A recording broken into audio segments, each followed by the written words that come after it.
There's a question I often hear from people that I'm working with doing language teaching, which is they say I'm trying to speak Spanish or whatever my target language is, but I'm thinking in English, right? And it's screwing me up because obviously you can't think English and speak Spanish any more than you can think you're playing soccer, but you're really playing baseball, you know?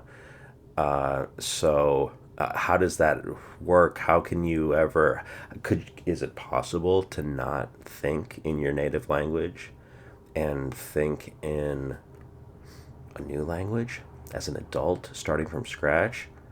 It's one of the most important things to get over. And I have an explanation, like a concept that I think will provide an alternative to thinking in your first language, okay? So I have a little chart here, and I'm going to show you two possibilities, all right? So here you are. You're coming along.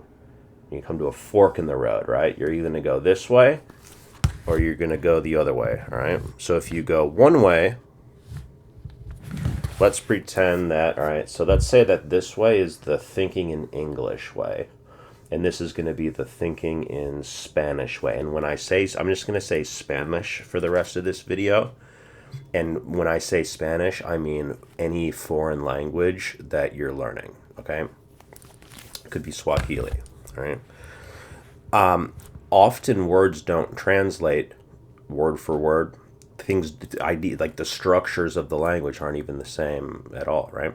So what if you come to something where there's no good translation? So like, let's take a Spanish word, like the verb suelo, all right? So the Spanish verb suelo, that's it in Spanish, that's it in English, all right? So the English, there's not even a great translation. What suelo means is it's something that you typically do. So if you typically have coffee in the morning, you would say suelo tomar café en la mañana. And then, yeah, I usually, right? English doesn't have a specific verb for I usually do this, right? So people, what they do then is they go, well, shoot, I don't understand, right? What does it mean? They're thinking, what does it mean? When you say, what does it mean? What you're really asking, they're asking is how do you say it in English? And if they don't have an easy fit, like one-to-one match into their native language, it doesn't compute. They think, well, I don't have a storage place in my mind for that because I don't know of it in my native language, right? So you're in trouble. And there's a lot of these throughout language. There's a lot of these situations where there isn't a great translation. And so if your game is translating, you'll never do it. You have to learn to think this way, okay? So what I'm trying to say is, often we go this route, the translation route. I want to offer an alternative route that will keep you in Spanish and very quickly get you thinking just in Spanish. So instead of the option being suelo versus however you say that in English, I'm going to offer a different option, which is the following. It's suelo versus no suelo. Okay? So if you typically drink coffee in the morning, say, suelo tomar café en la mañana. If you don't typically drink coffee, then say, no suelo tomar café. Say, no suelo tomar café, suelo tomar té. What kind of té? Té verde, green tea, té negro, black tea. Yeah, suelo tomar té verde en la mañana. Not me. No suelo tomar esto. And. So now, there's no English option. You're limiting your options. Basically, you could think of it this way. Everything that you'll ever want to say in Spanish, any statement you could ever make, is either true for you or not true for you, right?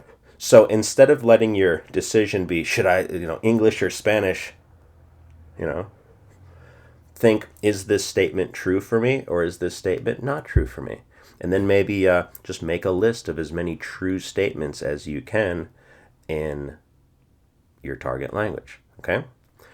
In a way, you're limiting your options only to a multiple choice in the target language. Now you're not thinking, how do you say this in English? Because if you think about it, who cares how you say it in English? If you're speaking Spanish, like imagine if I said, oh, how do you say that in a Norwegian? You'd be like, What does it matter right now? English is just as random as Norwegian. It just happens that if English is your first language, then you're stuck and think, but you don't have to be stuck thinking your first language. You can give yourself multiple choice, yes or no, in the target language, and then choose your answer and express your idea through that pattern in the foreign language. If you only know 10 words in a language, then only think with those 10 words. If you only know one word in a language, then all you can think is with that one word. And here's the extreme end of this. If you don't know any words in a language, then you don't think at all. And that's how language learning is an entryway to Buddhist enlightenment.